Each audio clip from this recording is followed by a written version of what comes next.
Bonjour et merci de nous retrouver pour La foi prise au mot, votre rendez-vous de formation et de réflexion.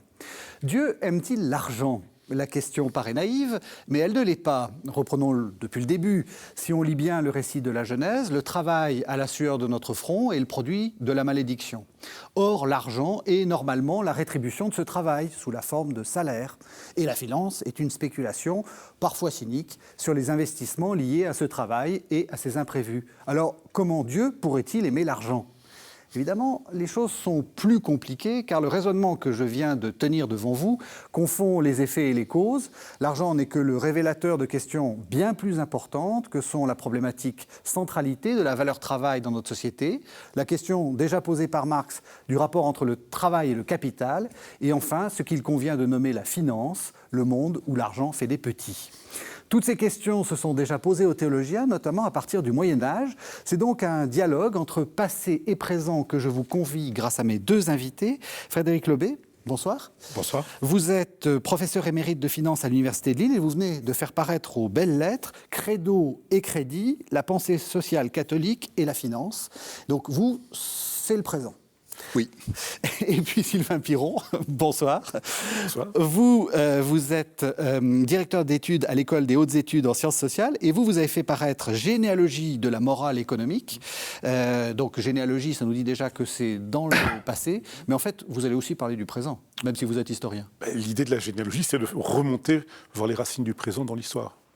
Alors, peut-être une petite question un peu naïve. Qu'est-ce que vous pensez de mon lancement ? Est-ce que cette idée que le travail gagné à la sueur de son front, fruit de la malédiction, et puis l'idée que Dieu n'aime pas l'argent parce que c'est lié à tout ça, est-ce que c'est vrai ? Est-ce que la théologie n'a pas, a une mauvaise image de la question de l'argent ?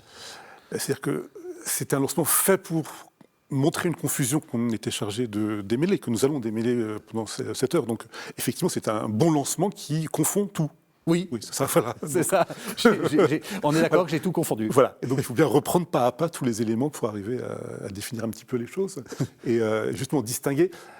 Ce sont des choses qui vont de soi pour nous, mais qui historiquement n'allaient pas de soi, et certainement pas dans le monde de la Bible et dans le monde du Nouveau Testament. Où la corrélation qui est posée entre travail et argent n'existe pas comme telle à l'époque. C'est pas du tout comme ça que les choses se posent. Pas simplement comme ça.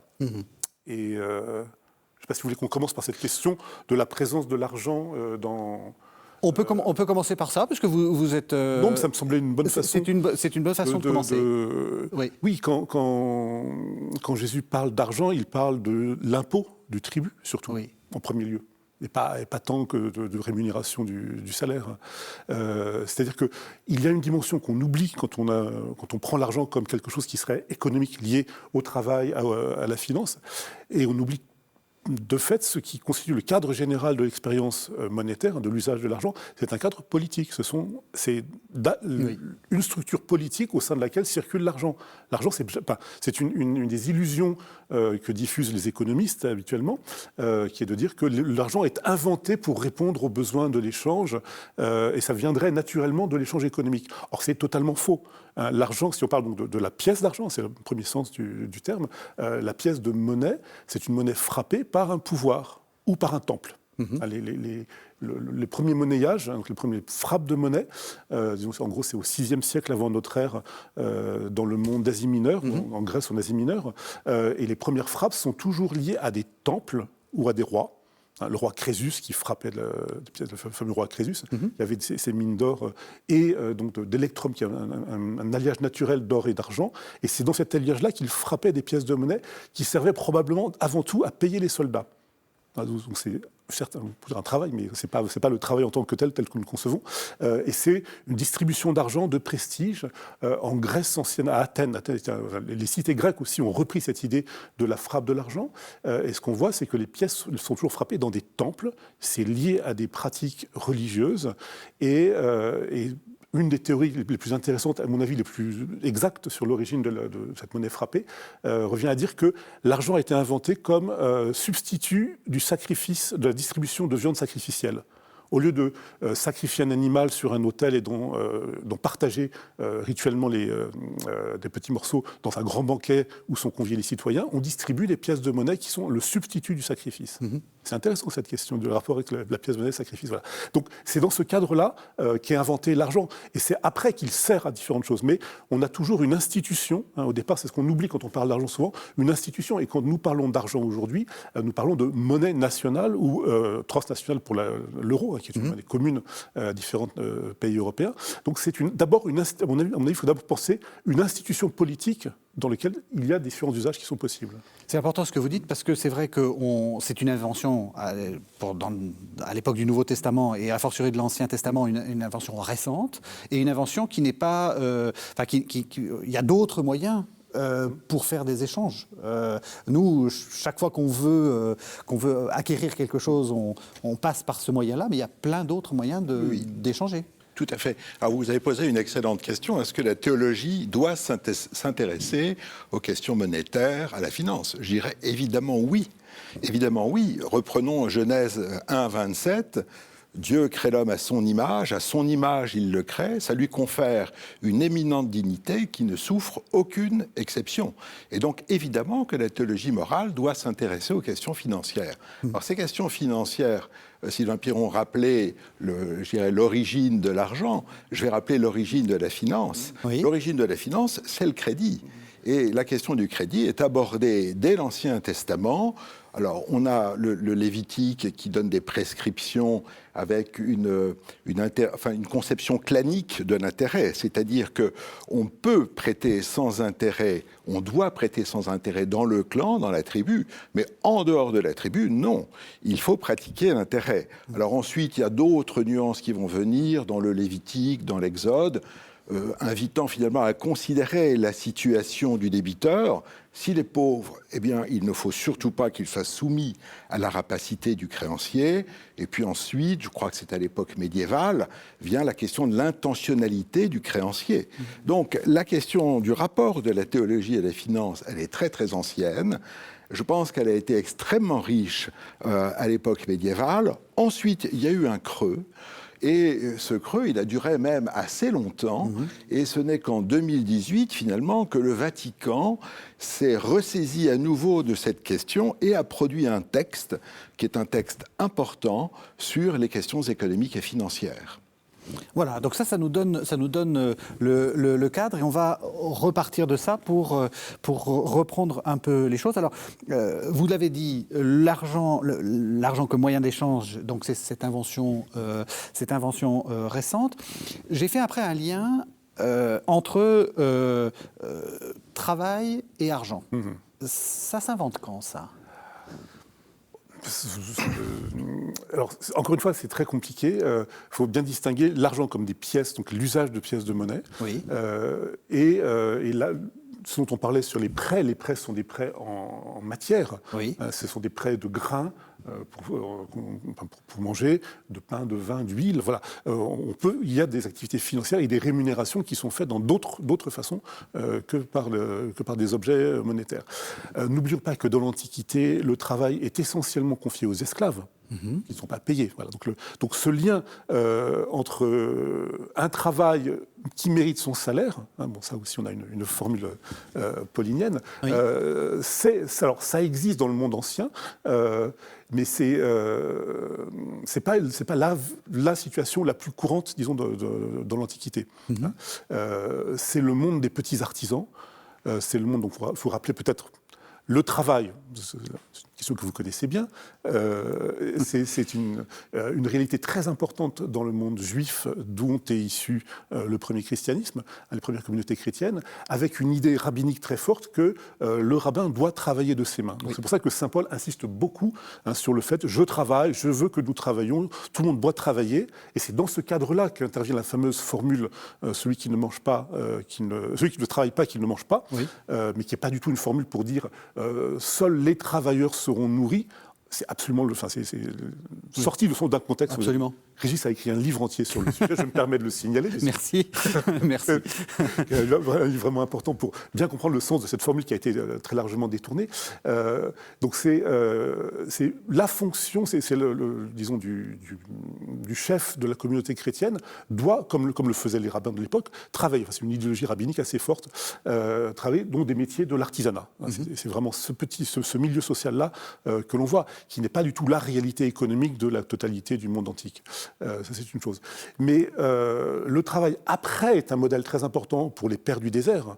De l'exemple de saint Paul, je dois travailler. Les premiers moines ont eu cette habitude de travailler, mais pas du tout pour un salaire, bien évidemment, pour d'autres raisons. Donc la question du travail manuel est très présente dans le christianisme depuis les origines, sans du tout être corrélée à cette question de la rémunération du travail. C'est vraiment travailler pour Dieu, travailler pour s'occuper. Il y a une phrase de saint Jérôme qui est assez frappante, qui, dans un conseil à un jeune homme qui envisage de devenir moine, il lui dit « Trouve-toi quelque chose à faire pour que le diable te trouve toujours occupé ».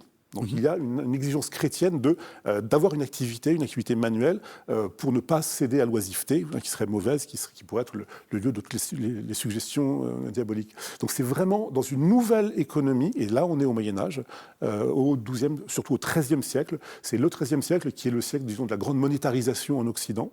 Et c'est à ce moment-là où effectivement on travaille pour gagner de l'argent, et ce lien se fait beaucoup plus fortement. Et c'est pour cette raison-là aussi que le XIIIe siècle, donc le siècle de Thomas d'Aquin, d'Albert le Grand, est le siècle des débuts d'une réflexion théologique, morale sur ces questions, parce qu'il y a une réalité sociale, la ville médiévale avec des travailleurs, des salariés qui sont payés, et toute une série de questions qui se posent sur l'usage de l'argent, qui se dans l'île, mais aussi dans les campagnes. On a maintenant des travaux archéologiques très très riches qui montrent que l'argent circule partout, pas en très grande quantité. Tout n'est pas monétarisé. Nous payons tout. À l'époque, non, c'était une partie seulement des échanges qui sont monétarisés, mais l'argent s'infiltre partout. Donc on est c'est vraiment dans cet univers-là qu'on fait le lien entre travail et rémunération. Oui, je crois que le travail est très valorisé dans la Bible. Sylvain Piron rappelait saint Paul. J'ai envie de rappeler l'évangile de Jean, le chapitre 5. Mon Père est toujours à l'œuvre et je suis à l'œuvre avec lui.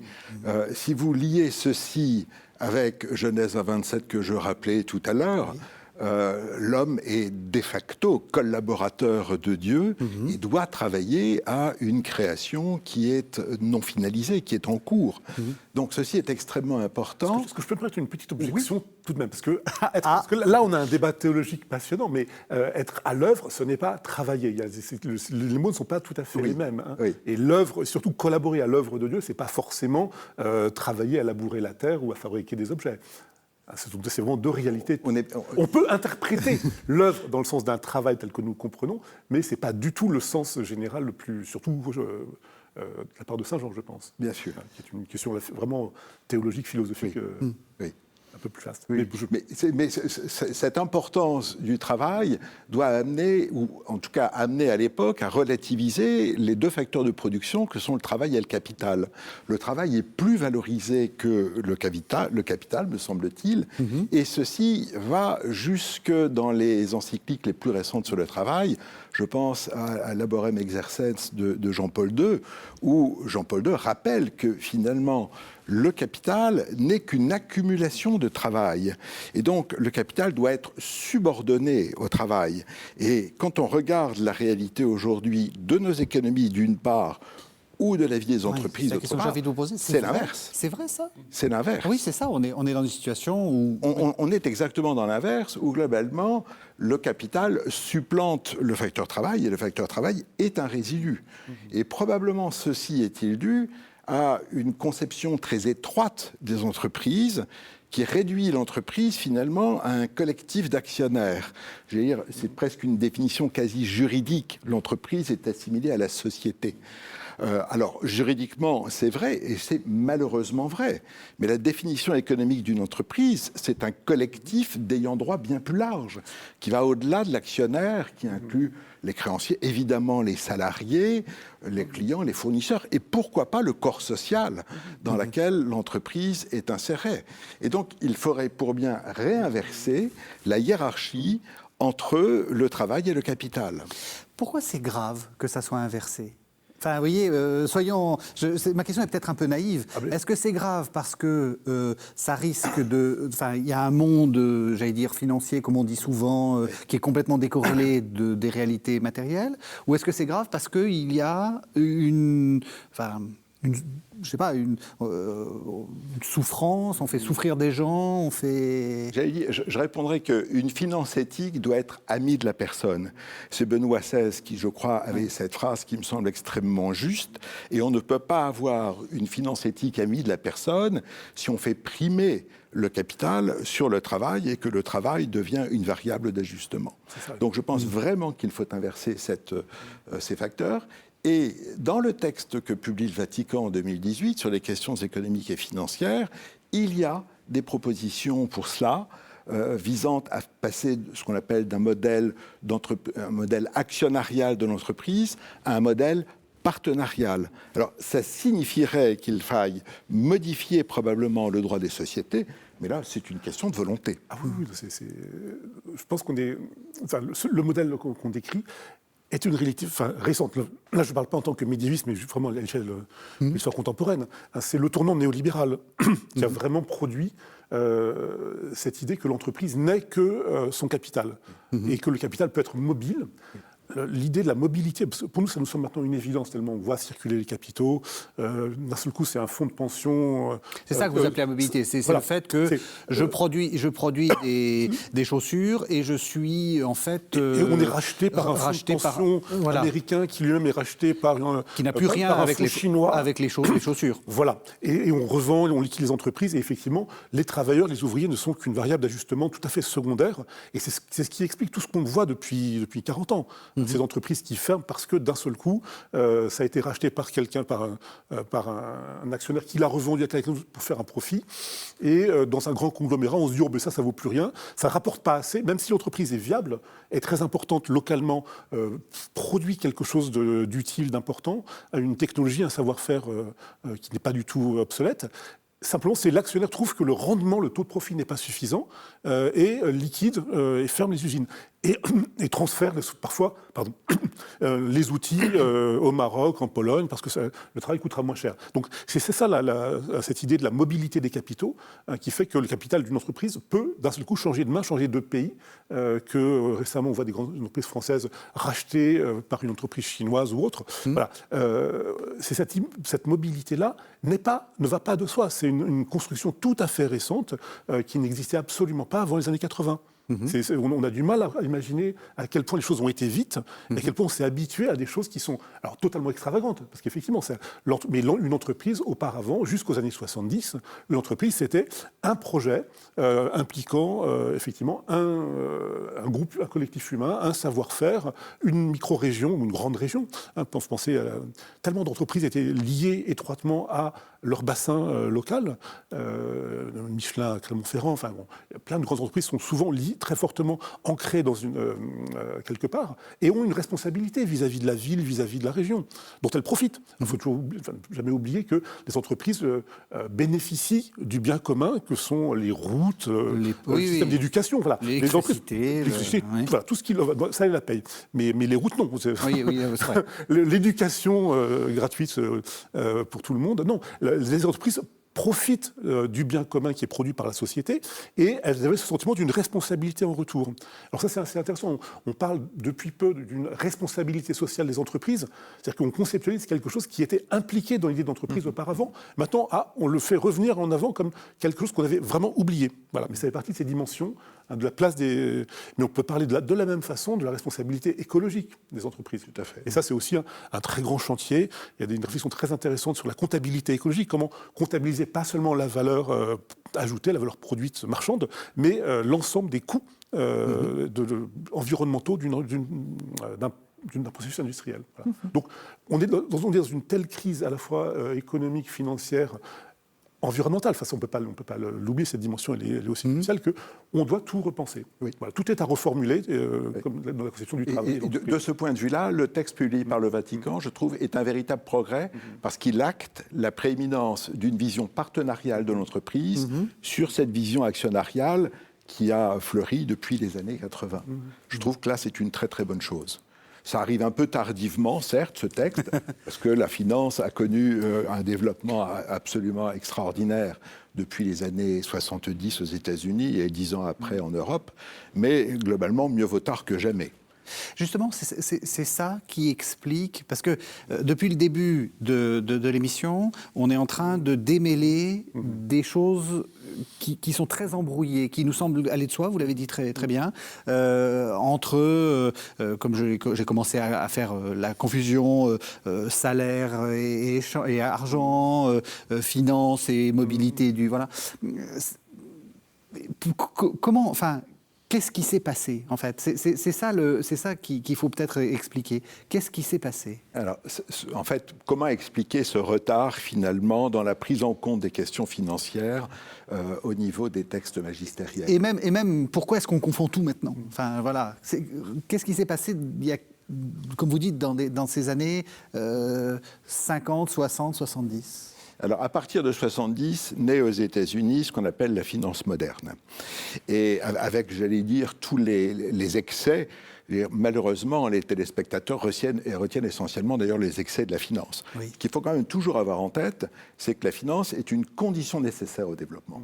Sans finance, vous ne pouvez pas avoir d'investissement, ni de croissance, ni de développement humain mesuré par l'espérance de vie à la naissance, le niveau d'éducation, etc.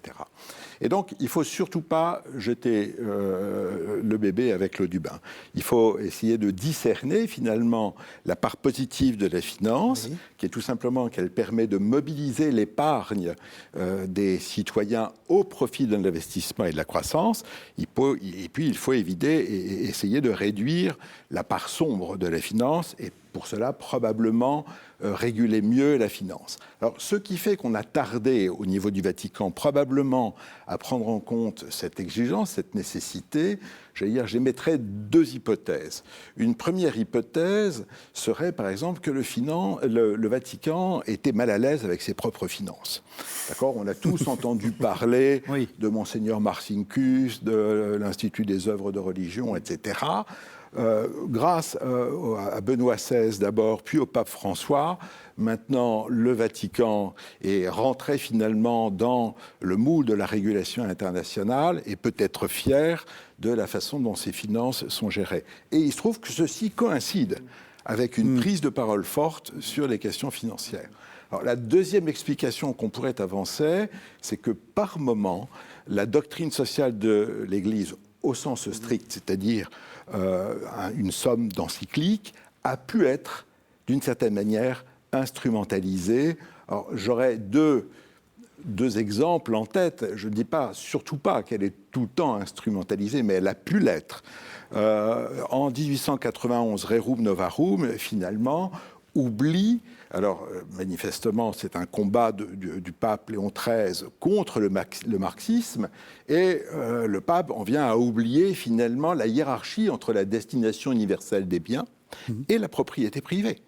Or, il a toujours été dit, depuis les pères de l'Église, que la destination universelle des biens doit primer sur la propriété privée. Quand on relit Rerum Novarum, non, on ne voit pas grand-chose. Et si on prend les encycliques de Jean-Paul II, et notamment Centesimus Annus, Jean-Paul II oublie de prendre en compte une lettre qui est absolument magnifique, je trouve, Justice économique pour tous, qui vient de l'épiscopat américain et qui traite des questions de justice sociale et qui demande à ce qu'il y ait une reprise en main très forte de la finance. Ça, c'est quand même un peu passé sous silence. Alors, il se trouve que Jean-Paul II avait un autre combat à mener. Voilà, il faut bien comprendre que les pontifes sont insérés également dans des contextes historiques et que bien, ceci les amène à mettre la pointe sur tel ou tel argument. Donc, si je peux me faire la transition moi-même, c'est que ce qu'on redécouvre aussi à ce moment-là, c'est qu'il y a des ressources dans la tradition catholique et chrétienne pour penser ces questions au XIIIe siècle. Eh bien, c'était la transition que j'allais faire, absolument, absolument. Justement, donc c'est bien parce qu'on revient un peu en arrière.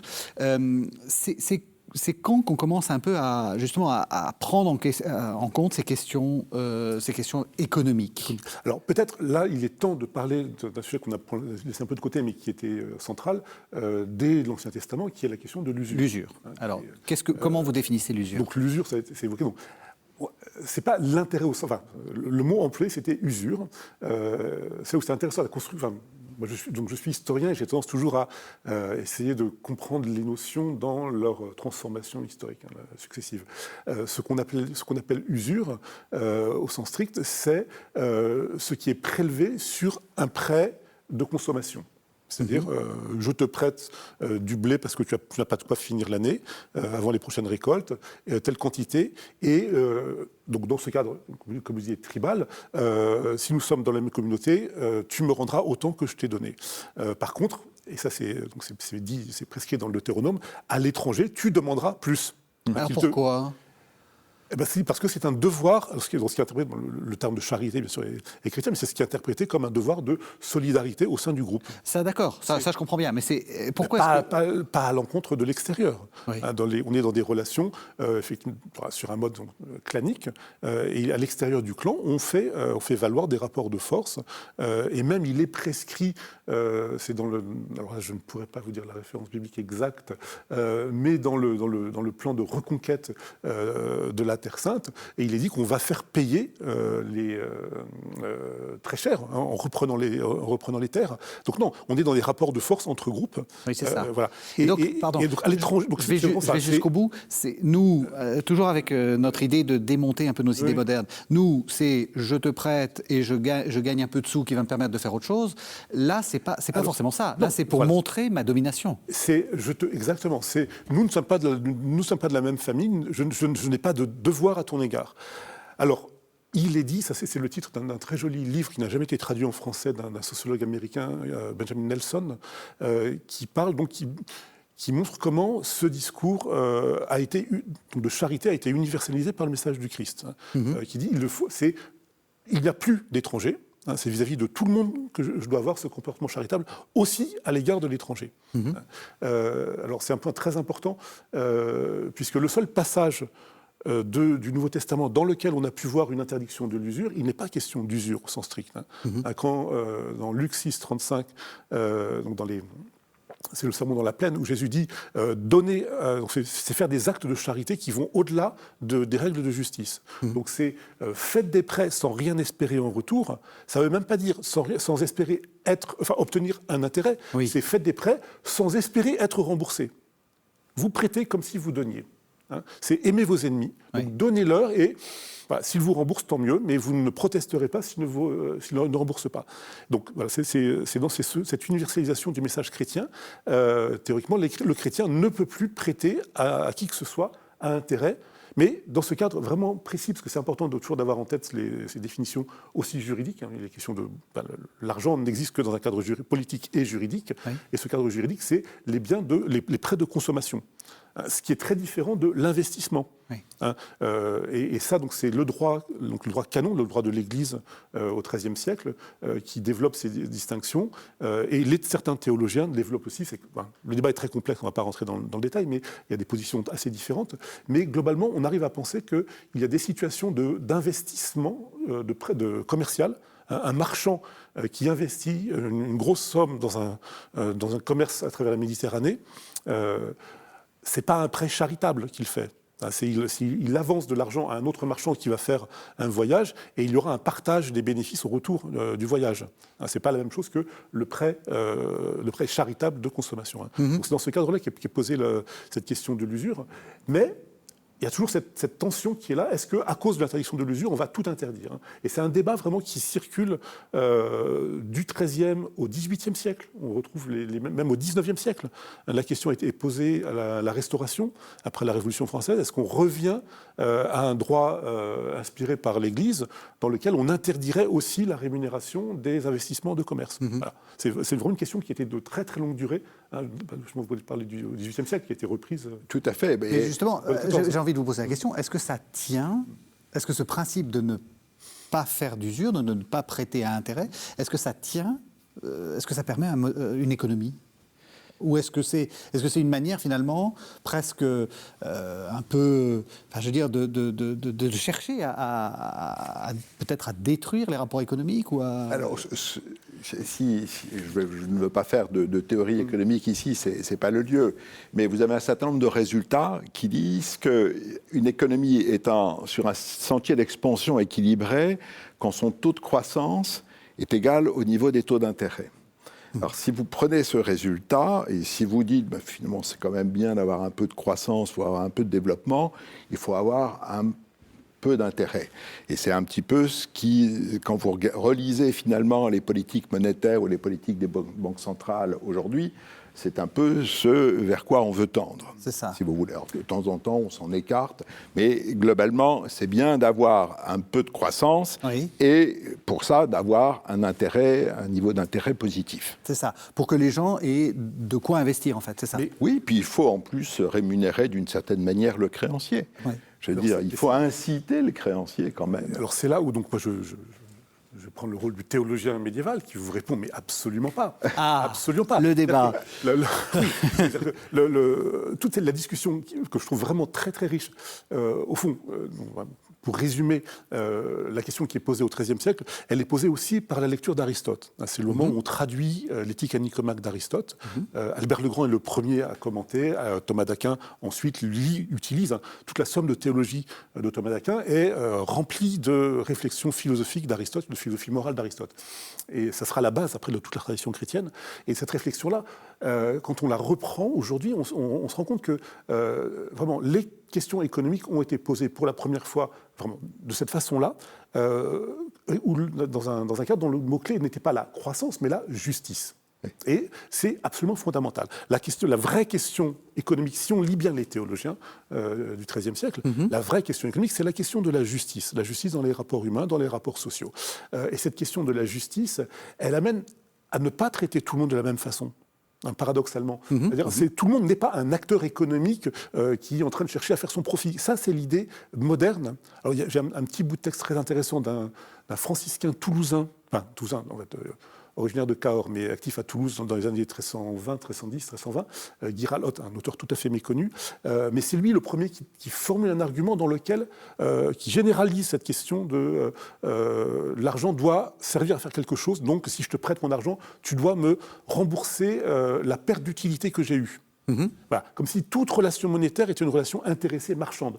Or, lui formule cet argument-là, un peu en passant, comme à l'époque il est jeune, je pense qu'il y a plein de raisons un peu annexes qui fait qu'il formule cet argument un peu choquant, mais en réalité tout le monde dit non, les marchands ont entre eux des relations marchandes, mais c'est une petite partie de la société, et le reste de la société, c'est des gens qui s'entraident, qui se soutiennent, qui doivent être solidaires et qui se prêtent gratuitement. Et on n'a pas besoin d'investissements commerciaux pour faire vivre une société. C'est comme ça qu'on pense. Alors peut-être vous allez dire oui, non, mais ça c'est obsolète, c'est une économie retardée, etc. Peut-être, mais peut-être pas. Peut-être qu'il est intéressant, il est important aussi aujourd'hui de se dire toutes les relations sociales ne doivent pas être pensées sur un modèle marchand. Et c'est là une des très grandes questions que devrait amener à poser la théologie, je pense. C'est intéressant ce que vous dites parce que ça m'amène à rappeler ce que souhaitait Jean-Paul II et les inflexions qu'ensuite a apporté Benoît XVI à ce sujet. Jean-Paul II remarquait que toute société repose finalement sur trois socles, sur trois pieds. Un pôle marchand, entreprise, marché, un pôle redistributif, l'État, et puis le pôle de la gratuité, qui est celui de la société civile. D'accord ? Donc, il voyait cette juxtaposition entre trois pôles qui renvoie un peu à ce que vous évoquiez concernant le Moyen-Âge. Et Benoît XVI, dans Caritas in Veritate, va un peu plus loin, et il demande finalement à ce qu'il y ait une hybridation des trois pôles. C'est-à-dire qu'il demande à faire rentrer la gratuité dans l'entreprise. Et alors, explicitement, il fait référence à ce qu'on appelle aujourd'hui le mouvement de l'économie de communion. L'économie de communion voulant absolument intégrer la gratuité dans son fonctionnement. Alors, ce n'est pas simple.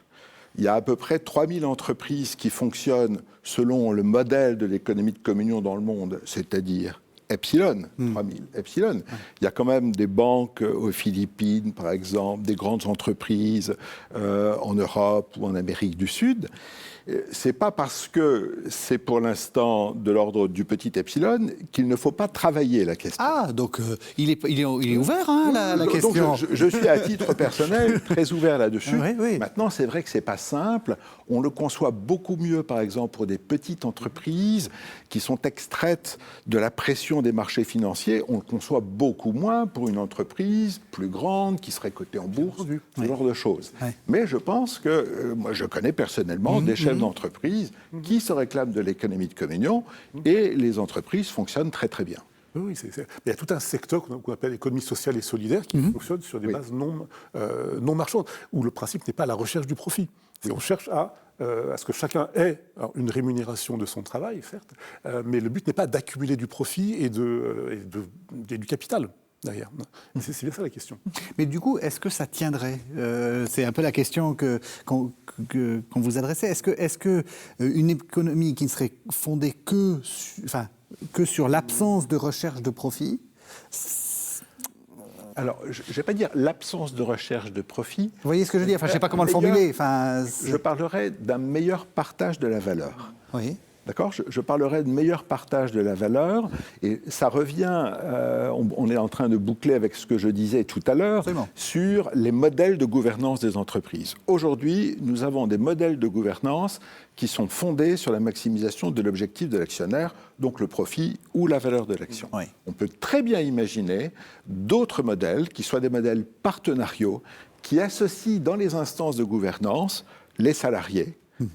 Le modèle allemand est de ce point de vue-là meilleur que le modèle français, mais pourquoi pas les clients, les fournisseurs et pourquoi pas le corps social. On peut très bien imaginer ceci. Alors, on voit des évolutions juridiques, par exemple la loi Pacte, mais on voit bien aussi les limites de la loi Pacte quand on voit que le PDG de Danone, finalement, qui avait opté pour inclure finalement un objectif social dans son entreprise est évincé par les actionnaires. Donc on le voit bien. Mais je pense qu'il n'est pas interdit d'espérer. Voilà. Ce que je veux dire, c'est je veux donner une parole d'espoir. Là. Bien sûr. Et je ne dis pas qu'il faut abandonner toutes les entreprises, tout collectiviser. Hein. C'est pas Oui, c'est ça. Je dis juste, c'est de reconnaître l'importance et de ne pas... Parce que ce qui s'est passé aussi dans ces 40 ans de néolibéralisme, enfin même un peu plus de 40 ans, c'est que nous avons été envahis par ce discours de recherche du profit, y compris dans le vocabulaire qu'on emploie.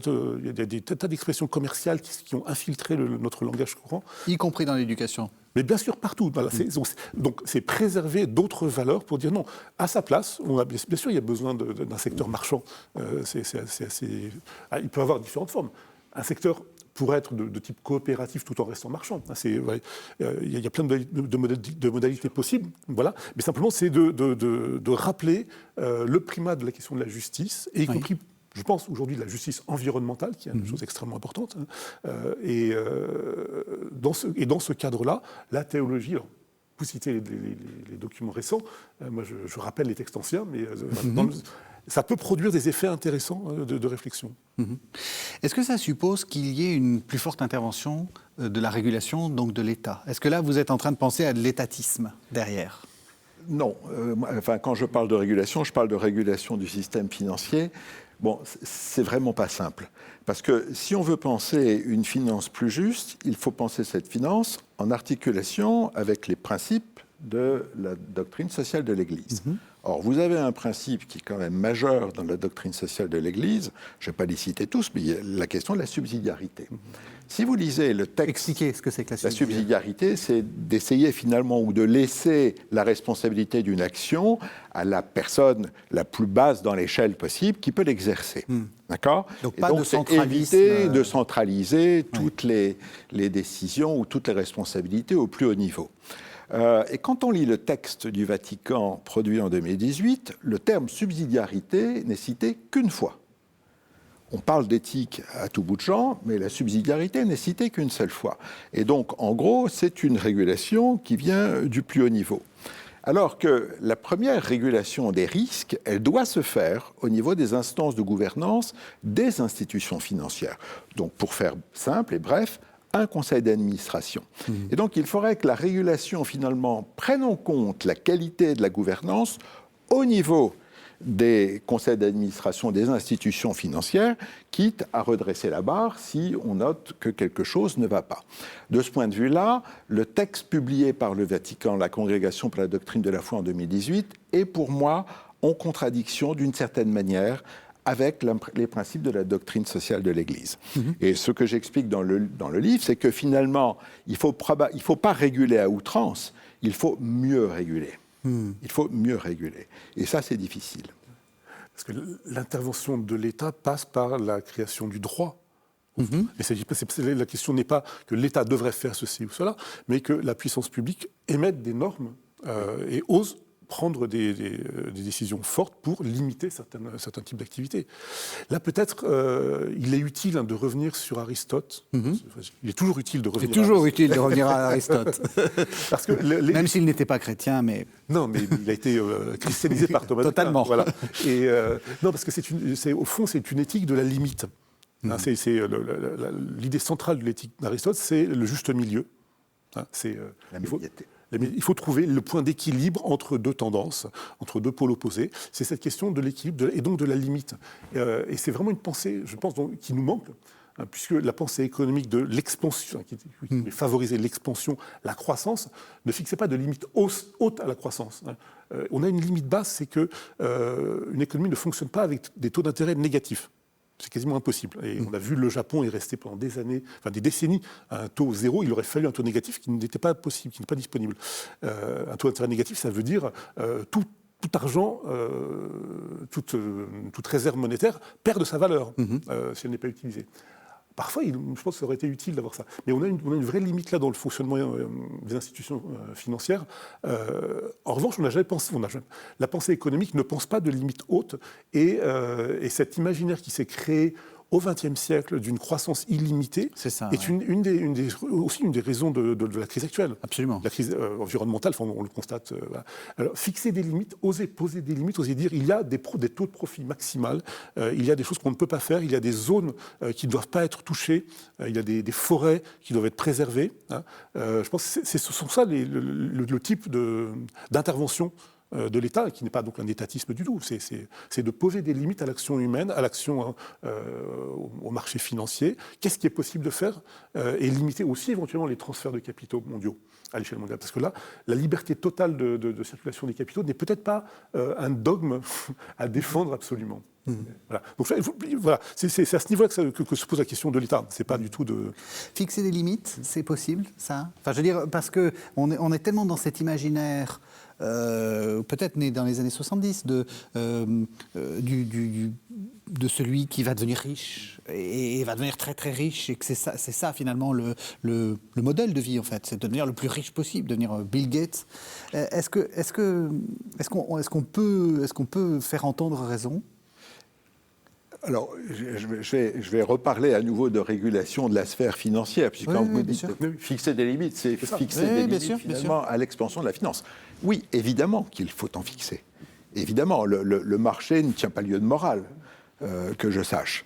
Il faut que le marché soit régulé par des institutions politiques nationales ou supranationales et que cette régulation soit elle-même inspirée par des principes qui sont les principes de la doctrine sociale de l'Église. Donc cette démarche en deux temps, je pense qu'elle est tout à fait possible.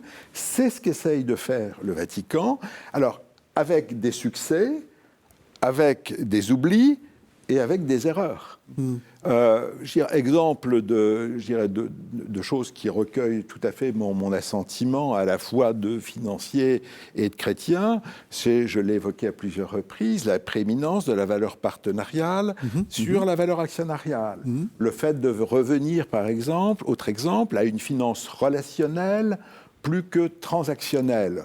Aujourd'hui, l'essentiel des ordres sur les marchés financiers, ce sont des transactions, finalement, alors qu'on pourrait très bien imaginer revenir à un système bancaire qui accorde beaucoup plus de poids ou d'importance à la relation avec son client.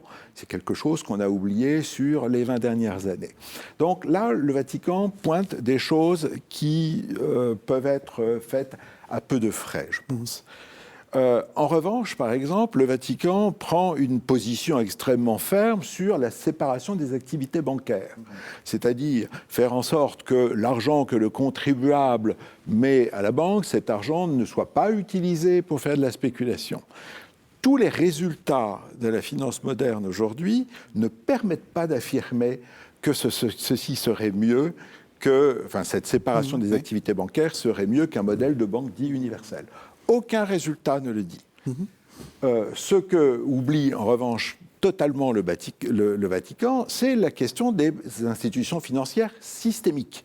Les banques systémiques. Aujourd'hui, BNP Paribas en France a un total de bilan qui est équivalent au PIB du même ordre que le PIB de la France.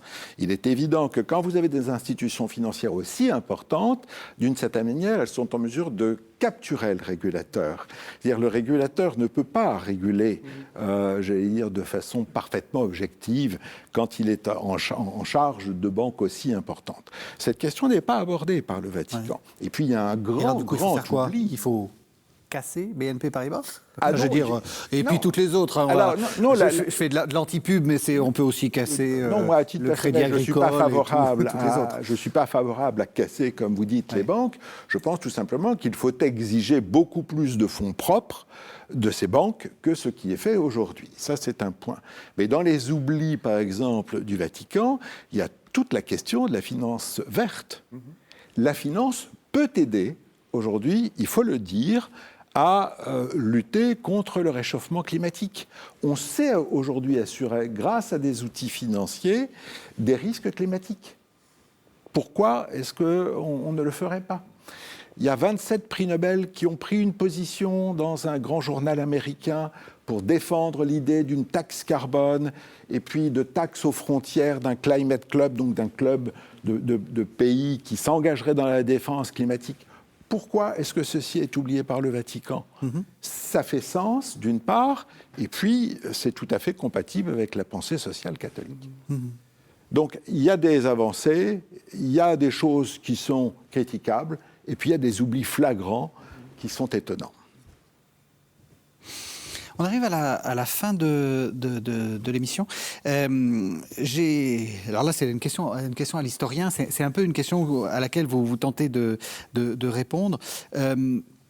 C'est quand le moment où, justement, ça a commencé un peu à déraper, tout ça ? Est-ce que... Enfin, vous ne vous posez pas complètement cette question-là comme ça, mais est-ce que c'est l'invention par votre franciscain du... Pierre de Jean Olivier ? Ouais. Non. C'est-à-dire qu'il y a au XIIIe siècle, cet auteur, Pierre de Jean Olivier, qui est peu connu parce qu'il a été condamné de façon posthume pour son commentaire de l'Apocalypse, qui était un petit peu choquant et qui annonçait qu'un pape serait un antéchrist futur.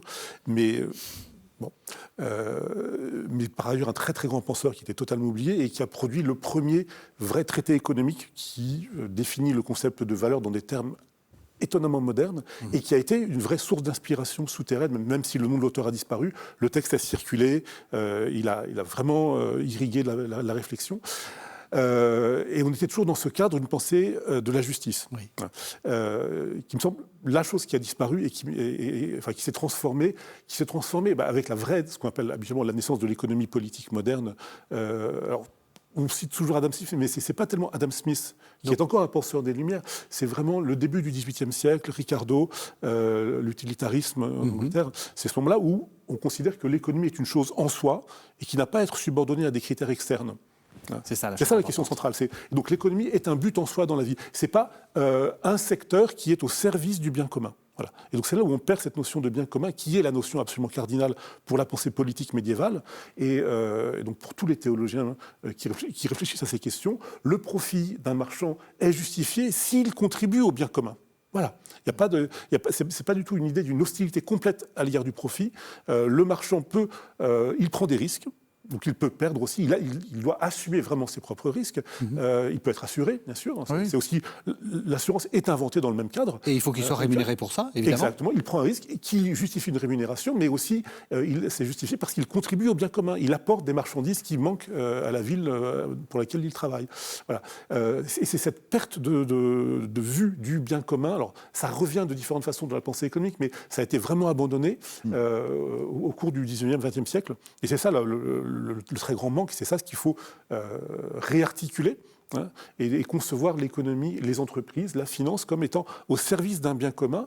Et vu l'état du monde actuel, le bien commun inclut pas seulement le bien commun des individus et d'une société, mais le bien commun de la planète, global, prise dans sa globalité. Et donc là, il y a à repenser un bien commun écologique, social et écologique. Et l'objectif, puisqu'on est vraiment dans un chantier, en ce moment, on a l'impression que de toutes parts, on réfléchit pour essayer de reformuler des nouvelles bases intellectuelles de ce monde à construire. On a besoin de reformuler complètement. Et je vends toujours ma marchandise, mais je pense que c'est vraiment essentiel de revenir à des textes anciens qui ont, disons, au moins l'intérêt de décentrer le regard, hein, de faire en sorte que les choses qu'on considère comme allant de soi, comme l'évidence que la croissance c'est bien, le taux d'intérêt doit être égal au taux de croissance. Ben non, il y a eu des civilisations qui ne pensaient ni en termes de taux de croissance, ni de taux d'intérêt, et qui ne s'en portaient pas plus mal. Donc peut-être qu'on a besoin de mettre vraiment à plat beaucoup de choses qui semblent être indispensables aujourd'hui pour repenser ce bien commun de la planète. Vous êtes d'accord? La notion de bien commun, c'est la concept cardinal. Je partage le constat, je partage l'analyse aussi. Il y a un très grand économiste et philosophe aujourd'hui qui s'appelle Amartya Sen. C'est vraiment un maître à penser pour moi, qui rappelait que historiquement, il y a deux traditions dans l'économie. Il y a une tradition éthique qui partirait d'Aristote et qui serait jalonnée par Adam Smith, par exemple, jusque lui. Pour moi, il en est le dernier représentant.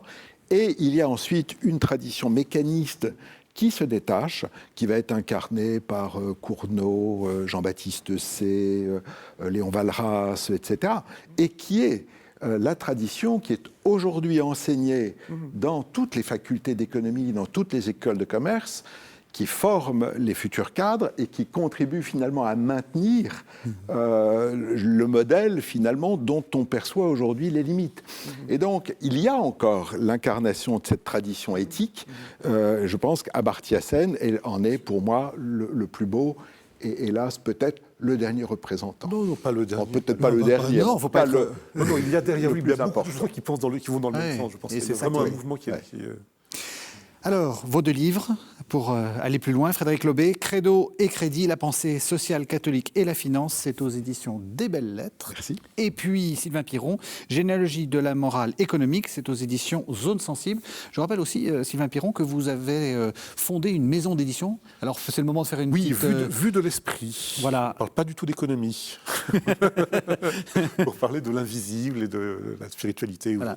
On avait montré, lors de la dernière émission, une des premières productions que vous aviez sorties dans cette maison. Donc, c'est une maison qu'on aime bien, donc on est très contents. Voilà. On la recommande aux téléspectateurs. Merci à tous les deux. Merci de nous avoir suivis. Vous savez que vous pouvez retrouver cette émission sur le site internet de la chaîne, www.ktotv.com, et c'est gratuit, ça n'est pas monétarisé, ça n'est pas objet de finance. Merci beaucoup et on se retrouve la semaine prochaine. Merci.